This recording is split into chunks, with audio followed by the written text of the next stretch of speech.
صحیح بخاری حدیث نمبر 3۔ حضرت صلی اللہ علیہ وآلہ وسلم پر وحی کا ابتدائی دور اچھے سچے پاکیزہ خوابوں سے شروع ہوا۔ آپ خواب میں جو کچھ دیکھتے وہ صبح کی روشنی کی طرح صحیح اور سچا ثابت ہوتا۔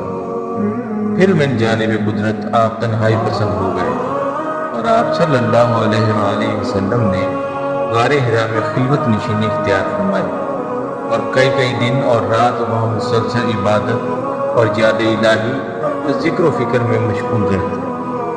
جب تک گھر آنے کو دل نہ چاہتا توشہ ہمراہ لیے ہوئے وہاں رہتے۔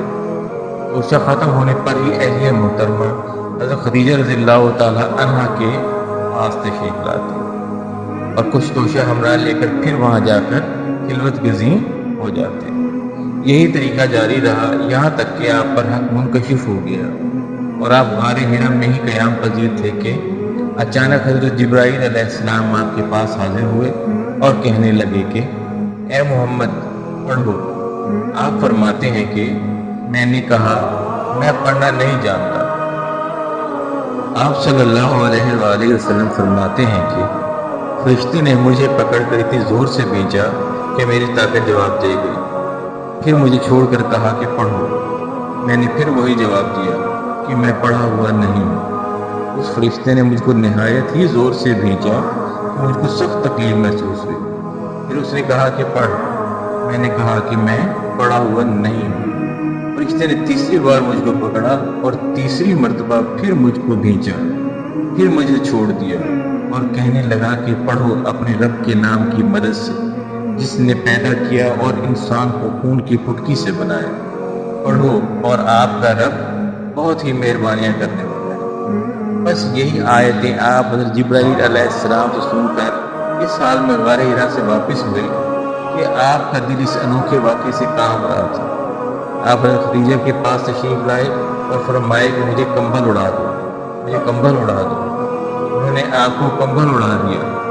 جب آپ کا ڈر جاتا رہا تو آپ نے اپنی زوجہ محترمہ حضرت خدیجہ رضی اللہ تعالی عنہ کو تفصیل کے ساتھ یہ واقعہ سنایا اور فرمانے لگے کہ مجھ کو اب اپنی جان کا خوف ہو گیا ہے۔ آپ کی اہلیہ محترمہ حضرت خدیجہ رضی اللہ تعالی عنہ نے آپ کی ڈھارس بندھائی اور کہا کہ آپ کا خیال صحیح نہیں ہے۔ خدا کی قسم آپ کو اللہ کبھی رسوا نہیں کرے گا۔ آپ تو اخلاقی فاضلہ کے مالک ہیں، آپ تو کنبہ پرور ہیں، بے کسوں کا بوجھ اپنے سر پر رکھ لیتے ہیں، مفلسوں کے لیے آپ کماتے ہیں، مہمان نوازی میں آپ بے مثال ہیں اور مشکل وقت میں آپ امر حق کا ساتھ دیتے ہیں۔ ایسے اوصاف حسنہ والا انسان یوں بے وقت ذلت و خاری کی موت نہیں پا سکتا۔ پھر مزید تسلی کے لیے خدیجہ رضی اللہ تعالی عنہ آپ صلی اللہ علیہ وآلہ وسلم کو ورقہ بن نوفل کے پاس لے گئی جو ان کے چچا زاد بھائی تھے اور زمانہ جاہلیت میں نصرانی مذہب اختیار کر چکے تھے اور عبرانی زبان کے کاتب تھے۔ چنانچہ انجیل کو بھی حسب منشاء خداوندی عبرانی زبان میں لکھا کرتے تھے۔ انجیل سریانی زبان میں نازل ہوئی تھی، پھر اس کا ترجمہ عبرانی زبان میں ہوا تھا اور کا اسی کو لکھتے تھے۔ وہ بہت بوڑھے ہو گئے تھے یہاں تک کہ ان کی بینائی بھی رخصت ہو چکی تھی۔ حضرت خدیجہ رضی اللہ تعالی عنہ نے ان کے سامنے آپ کے حالات بیان کیے اور کہا کہ اے چچا زاد بھائی، اپنے بھتیجے محمد صلی اللہ علیہ وآلہ وسلم کی زبانی ذرا ان کی کیفیت سن لیجئے۔ وہ بولے کہ بھتیجے آپ نے جو کچھ دیکھا ہے اس کی تفصیل سناؤ۔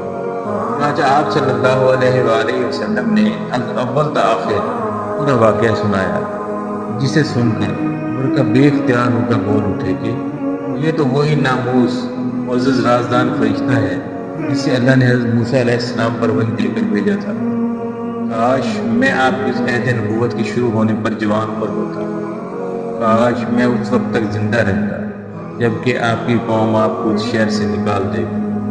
رسول کریم صلی اللہ علیہ وآلہ وسلم نے یہ سن کر تعجب سے پوچھا، کیا وہ لوگ مجھ کو نکال دیں گے حالانکہ میں تو ان میں صادق و امین و مقبول ہوں؟ ورقہ بولا، ہاں یہ سب کچھ سچ ہے، مگر جو شخص بھی آپ کی طرح امر حق لے کر آیا لوگ اس کے دشمن ہی ہو گئے ہیں۔